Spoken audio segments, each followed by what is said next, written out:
నిజంగానే రామసేతును కట్టింది రావణుడా? మరి రాముల వారు సీతను లంక నుంచి తీసుకురావడం కోసం కోతుల సాయంతో రామసేతును నిర్మించాడు అని అంటుంటారు. ఇది ఎంతవరకు నిజం? మనం ఈ వీడియోలో తెలుసుకుందాం. రామసేతువు పంబన్ దీవికి శ్రీలంకలోని మన్నార్ దీవికి మధ్య సముద్రంలో ఉన్న ఒక నిర్మాణం. దక్షిణాదిలో దీనిని రామసేతు అని, శ్రీలంకలో ఆడమ్ పాలం అని పిలుస్తారు. దీనినే ఆడమ్స్ బ్రిడ్జ్ అని కూడా అంటున్నారు. దీన్ని రాముడు సీతాదేవిని రావణాసురి చెర నుండి విడిపించి తీసుకురావడం కోసం లంకకు వెళ్ళడం కోసం కట్టారు అని అందరూ అంటుంటారు. అయితే ఈ వంతెనను ఎవరు కట్టలేదని, సహజ సిద్ధంగా ఏర్పడిందని కొంతమంది హేతువాలు వాదిస్తుంటారు. నిజానికి అంత పెద్ద వంతెనను సహజ సిద్ధంగా ఎలా ఏర్పడుతుంది? కొంచెం ఆలోచించాల్సిన విషయమే.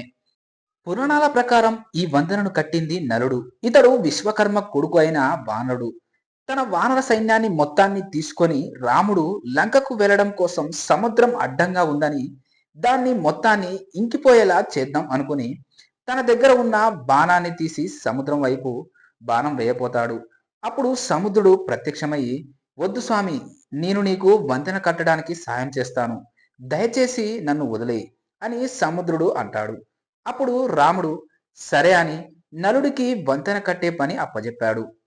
తనకున్న ఇంజనీరింగ్ తెలివితేటలతో ఈ వంతెనను కట్టడానికి నలుడు ఒక అద్భుతమైన ప్లాన్ ఇచ్చాడు.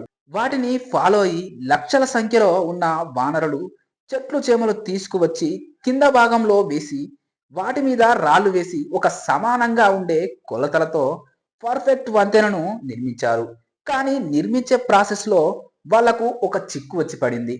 అది ఏంటంటే సాధారణంగానే నీటిలో రాళ్లను వేస్తే మునిగిపోతాయి. ఇక్కడ అదే జరిగింది. అప్పుడు నలుడు నీలుడు వచ్చి రామనామంతో ఉన్న రాళ్ళని సముద్రంలో వేస్తారు. విచిత్రంగా ఆ రాళ్ళు మునిగిపోకుండా సముద్రంలో తేలాయి. ఇది ఎలా సాధ్యం అంటే, నల నీలాలు చిన్నగా ఉన్నప్పుడు బాగా అల్లరి చేసేవారు. ప్రతిరోజు వాళ్ళ పక్కన ఉంటూ తపస్సు చేసుకుంటున్న ఋషులకు సంబంధించిన వస్తువులను తీసుకెళ్లి నీళ్ళలో ముంచేసేవారంట. అలా రోజు రోజుకి వీళ్ళ అల్లరి పెరిగిపోవడంతో విసిగిపోయిన ఋషులు ఒకరోజు ఇక నుంచి వీళ్ళు ఏ వస్తువులు నీటిలో వేసినా అది మునిగిపోదు అని శాపం పెట్టారంట. ఆ శాపం వల్లనే వీళ్ళు సముద్రంలో వేసిన రాళ్ళు మునగలేదు. పైగా ఆ రాళ్ల మీద రామనామం అనే పవర్ కూడా యాడ్ అయింది. ఇప్పటికీ ఇలా రామ అనే పేరుతో ఉన్న రాయి రామేశ్వరంలో ఉన్న ఆలయంలో ఉంది. ఇక సైంటిఫిక్ గా చూస్తే 40 కిలోమీటర్ల వంతెన సున్నపు రాయితో నిర్మించబడింది. లెక్క ప్రకారం వాటర్లో తేలే గుణం ఉన్న రాళ్ళు కేవలం హ్యూమస్ రాళ్లే. ఇవి అగ్నిపర్వతాల నుంచి వస్తాయంట. అగ్నిపర్వతం నుంచి వచ్చే రాళ్ళకి ఇలాంటి తేలే గుణం ఉంటుంది. కానీ రామసేతు పరిసరాల్లో ఎక్కడా కూడా అగ్నిపర్వతం ఉన్న ఆనవాళ్లే లేవు. మరి ఎలా ఇలా రాళ్ళు తేలుతున్నాయి అని ఇప్పటికీ శాస్త్రవేత్తలు గుర్తించలేకపోతున్నారు. రామాయణంలోని యుద్ధకాండ ప్రకారం 100 యోజనాలు ఉన్న ఈ వారధిని 5 రోజుల్లోనే కట్టేశారంట. ఒక యోజనం అంటే 3 మైళ్ళు. మొదటి రోజు 14 యోజనాలు, రెండో రోజు 20, మూడో రోజు 21, నాలుగో రోజు 22, ఇలా ఆఖరి 5వ రోజున 23 యోజనాలతో మొత్తం వంతెనను పూర్తి చేశారట. అయితే కొంతమంది మాత్రం అసలు 5 రోజుల్లో ఇంత పెద్ద వారధిని కట్టడం అసాధ్యమని, అలాగే 100 యోజనాలంటే సుమారు 300 మైళ్ళు అని, కానీ ఇప్పుడున్న వంతెన కేవలం 40 కిలోమీటర్ల పొడవే ఉంది అని, దీని వెనుక కారణం ఏంటని ప్రశ్నిస్తున్నారు. అయితే ఇది అప్పట్లో ఒకే భూభాగంగా ఉన్న ఇండియా శ్రీలంకలో వచ్చిన కొన్ని రసాయనిక మార్పుల వల్ల ఏర్పడ్డ భాగమని, సో మనుషులు కట్టిన వంతెన ఏమాత్రం కాదని అంటుంటారు. ఇదిలా ఉంటే ఇండియానా యూనివర్సిటీ నార్త్ వెస్ట్, అలానే university of Colorado Boulder and సొదరానో ఆర్గాన్ వాళ్ళు ఇది మనుషులు కట్టిందే అని, ఎందుకంటే ఈ వారధి కింద ఉన్న ఇసుక న్యాచురల్ అనుకున్న, పైన ఉన్న రాళ్ల వరుస మాత్రం అలా లేదు అని, అలానే ఈ రాళ్ళు 7,000 సంవత్సరాల క్రితం అని, కానీ దాని కింద ఉన్న ఇసుక మాత్రం 4,000 సంవత్సరాలే అని, అంటే ఈ రాళ్ళు వేసిన తర్వాతే ఇసుక వచ్చి చేరిందని అంటున్నారు. అయితే ఈ ఇసుక వయస్సు ఎలా తెలుసుకున్నారు?